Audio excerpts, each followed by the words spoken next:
Hi, Larry Kruger with McWilliams Mayflower. Another session on Ask the Expert. Today I'm going to explain to you what a transit time guide is and why it takes or seemingly takes so long to get your stuff. I think I kind of went into it a little bit of detail previously. The van line is made up of agents that cover basically this. We cover the world actually, but in North America, we are covering everything from Cameron County, Texas to Nunavut, which is up here near the North Pole. Canada, US, 7,597,000 square miles of coverage. Every town, every village, every city, every condo, every place you can imagine, we cover that. And there is no real set runs. Goods are shotgunned out. You could have someone moving from Pembroke, Ontario to Corpus Christi, Texas for whatever reason, and we have to do that. And to put another layer on this, 80-ish% of all of our business is done in 3 months, 4 months in the summertime. So you have massive amounts of people moving across a mammoth territory, and as mentioned in the intro, with a dwindling workforce.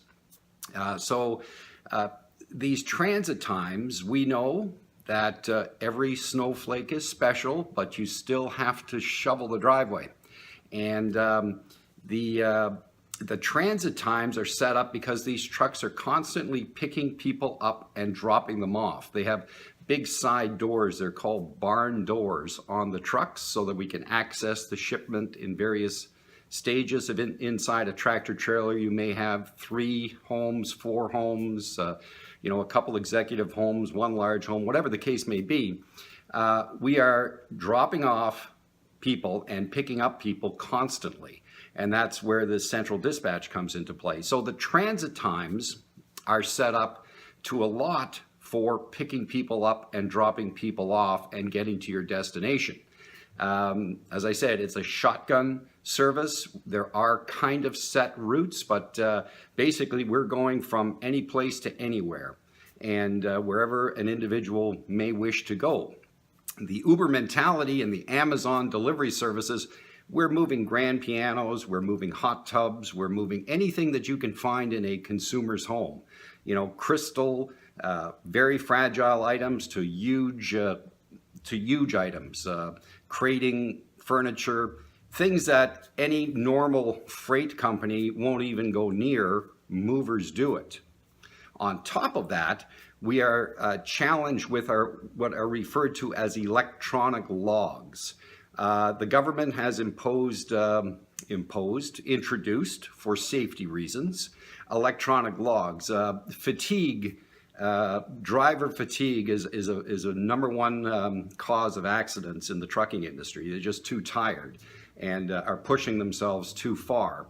Everyone has to run on what's called electronic logs now. So there's an actual computer in all the trucks that measure the actual time, service hours, time that the individual is actually driving the truck, and it will indicate when they cannot go any further by law, at risk of up to $11,000 fine, shutting down the truck and affecting their driving record.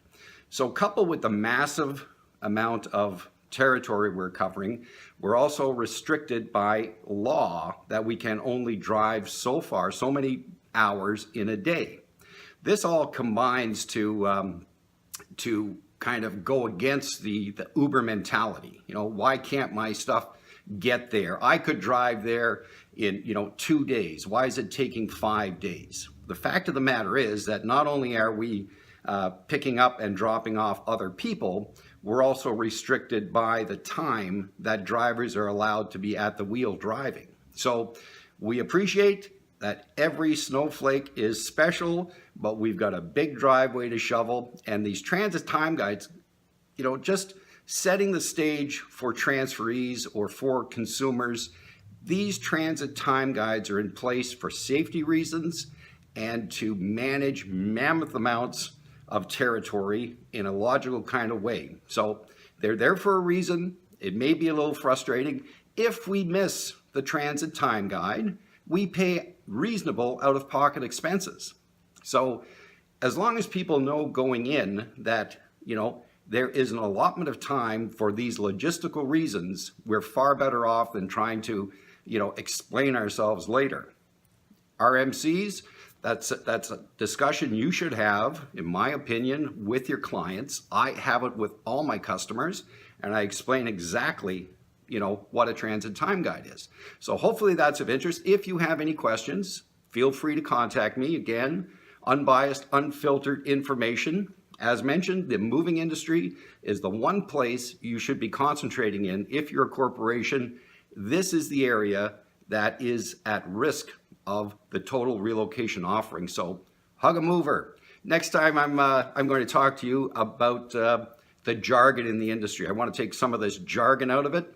The industry is not complicated. Movers are very easy to work with, and we can help you through any of these situations. Remember, the agents own the trucks, the stuff that's delivering your people. So keep us in mind. Thank you for your time. Bye.